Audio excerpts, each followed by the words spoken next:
Welcome to the Produce Moms Podcast, where we believe there is a produce mom in all of us. I'm Lori Taylor, founder and CEO of the Produce Moms. For 10 years, I sold fresh produce to over 300 grocery stores in the U.S. And today, my team and I are fully focused on inspiring people to eat more fruits and vegetables. This show is just one of the ways that we hope to inspire you and your family to eat more produce and live a better life. If you like what you're hearing on the podcast, join our community of almost 40,000 in all 50 states and over 30 countries by visiting theproducemoms.com/subscribe. And be sure to subscribe and leave us a review on iTunes. Thanks for being here. Enjoy today's show. Welcome back, everyone. Today on the Produce Moms Podcast, I am extremely excited to welcome Gina Lee as our guest. Gina is the founder of the UPcyclers Network. She is a passionate advocate for businesses that are creating value from waste. I love this concept. This is going to be a show about sustainability, entrepreneurship.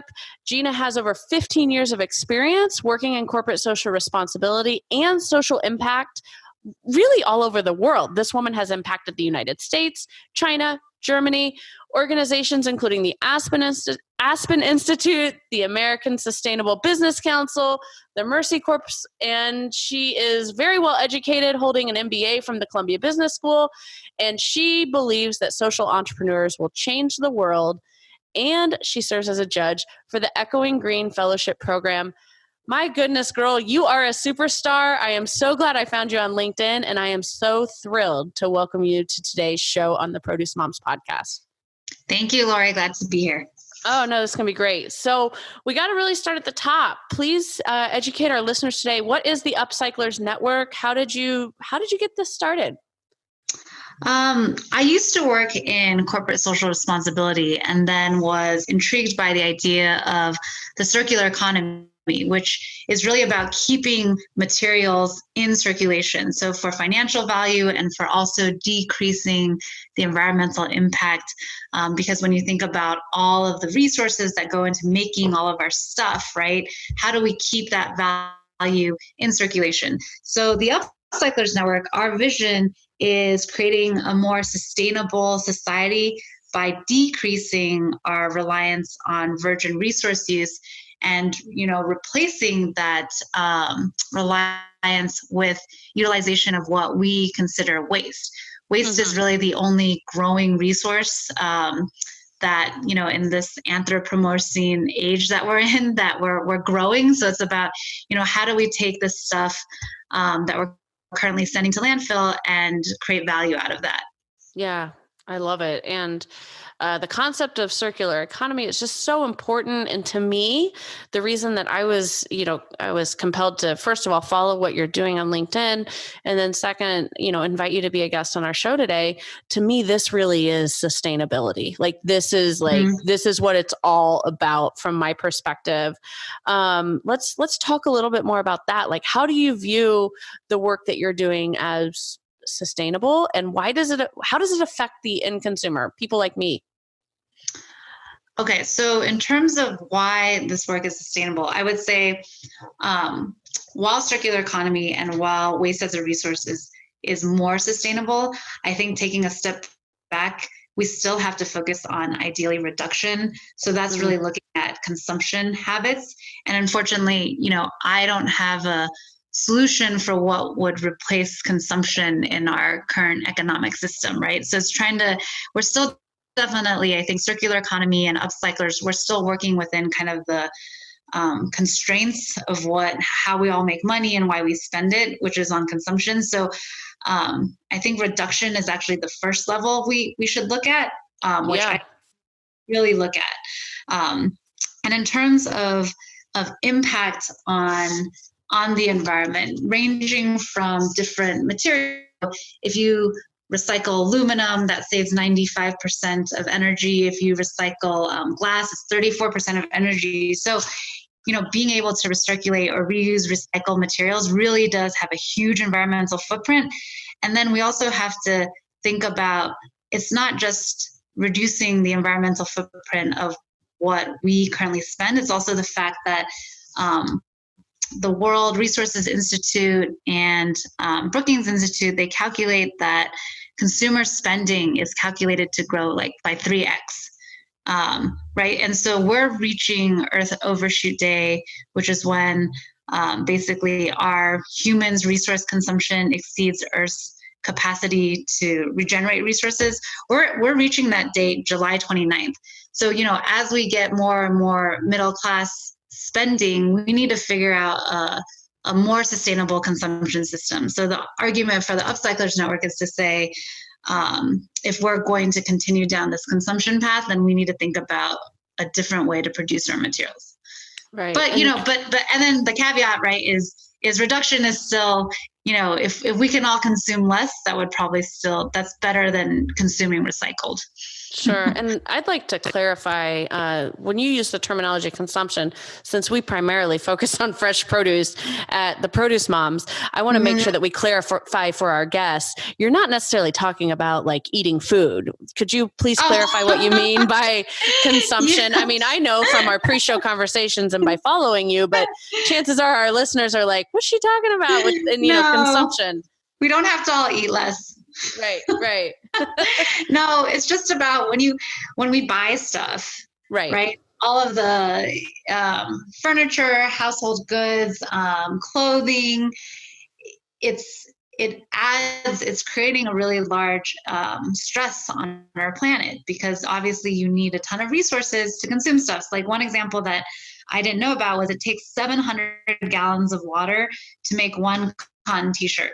And that's enough water that human can drink for 2.5 years, right? So if you think about the rise of fast fashion, we're buying clothing more, we dispose of it more rapidly. So instead of maybe buying something new, can you buy it secondhand? Can you buy it vintage, right? These are all ways that we can try to lower our footprint if we still want to consume, which most of us, I mean, I like shopping too, but now I try to look for secondhand or used. So smart. No, I love that. And I thank you for clarifying that for our listeners and for all of us. So how did you identify that this was a problem? I spent a year in Germany where the circular economy the idea of the circular economy is much more prevalent, right? And so I would say at a policy level, and then also from a cultural level, they're much more maybe sensitive to the idea that we need to have growth, but it needs to be sustainable. And so when I came back to the US, when I was doing research on what the US was doing in circular economy, and circular economy, even though it's a new term, circular economy includes repair, right? It includes it's not we're doing it here. We might not call it that. But what I realized is while there's groups for reuse, there's groups for repair and remanufacturing. That's when you take large, like heavy industrial equipment and you, it's more technical than repair because they basically warranty it from a whole machinery perspective. But there wasn't a group that was bringing together businesses that rely on, and I say this in quote, waste as feedstock to advocate for them. And so I thought that was surprising because to me, they're very important in actually closing that loop. Like when we put materials in the blue bin for recycling, we're technically not, I would say we're collecting, but we're not doing the recycling, right? Like who's actually the processor for that? And then who's actually buying that? Like we need to, for recycling to work, because it's a business, we need to have demand. Like, so we need to, as consumers or as retailers, we need to demand, hey, our wooden furniture, can it come from wood that was collected from construction, right? Or remodeling, right? Like we need to advocate, have more recycled content in our stuff, not just say, oh, is this material recyclable, but is it made out of recycled material? Because otherwise, if stuff is just all recyclable, but no one's buying that recycled material back, it doesn't work. Right.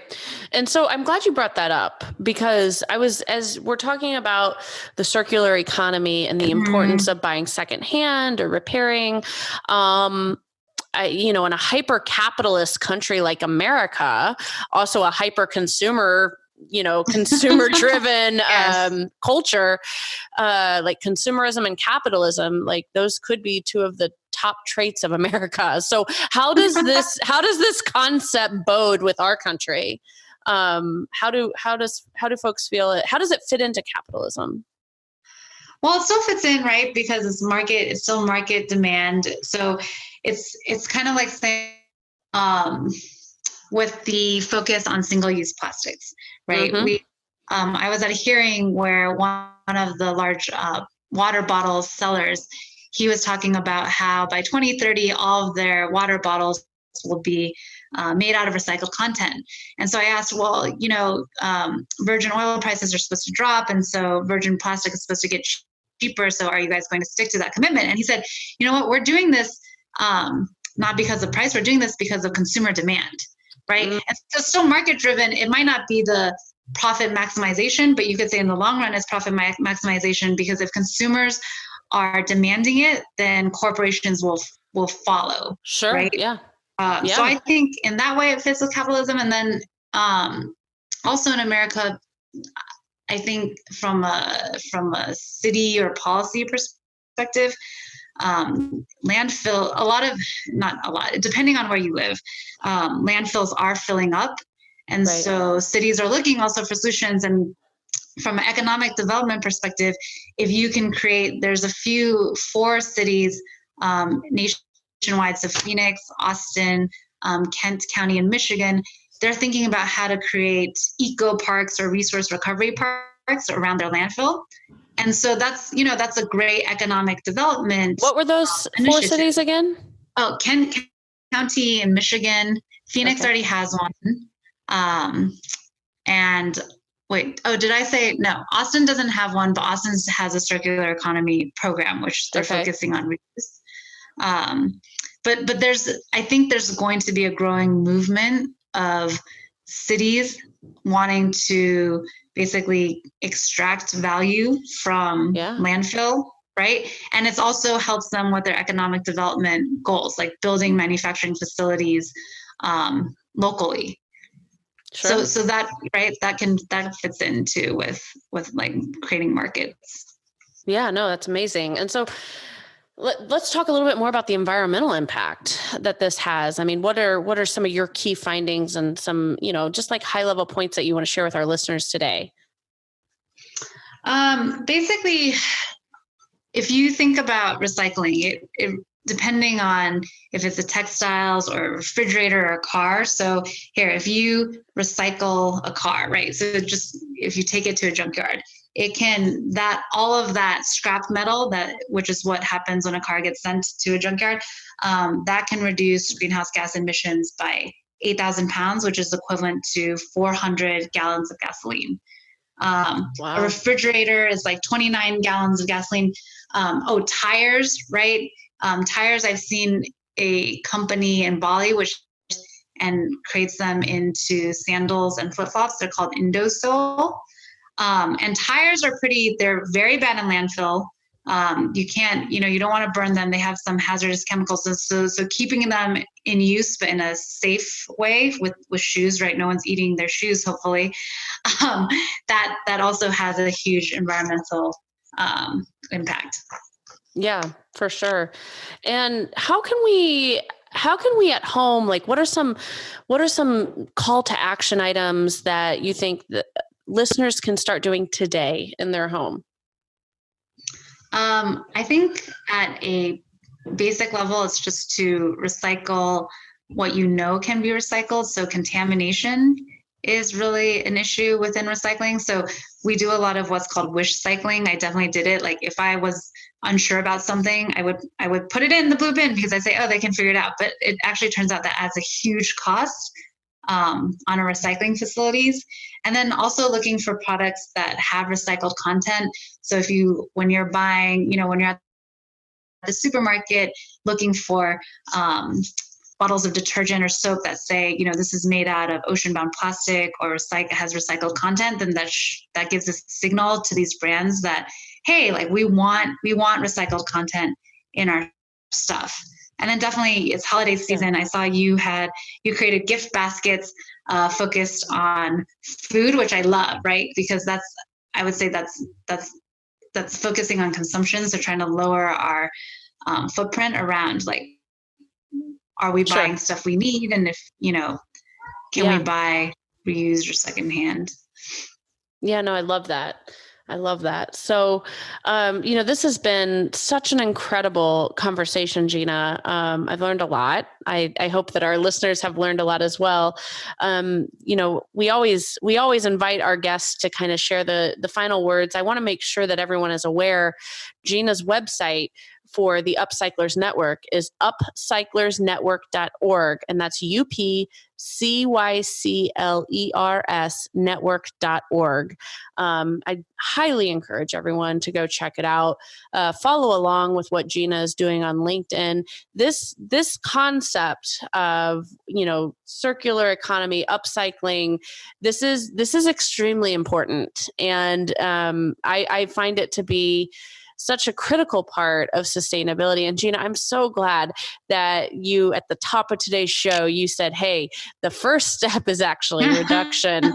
I'm glad you said that. And I hope everyone keeps that in mind, after listening to today's show. But, our tradition on the show is you get the final word. I'm so thankful that you could be our guest today. Please sign us off from today's show and share any closing thoughts you might have. Well, it seems like environmental problems are growing, that we do each have the power individually and through sharing with our families and loved ones about more sustainable ways to live. And they can be really fun. And, like to me, finding out about these entrepreneurs that are creating, like a bag out of airbags from cars, right? It's creative and exciting. It doesn't have to just necessarily be like we have to be like monks. Thanks for joining us on this episode of the Produce Moms Podcast. If you or someone you know would like to be a featured guest, just send an email to Lori@theproducemoms.com. We know there is a produce mom in you because there's a produce mom in all of us. Join our community on Facebook and all social platforms. Help us change the way America eats. Thanks again for listening, and we'll see you next time.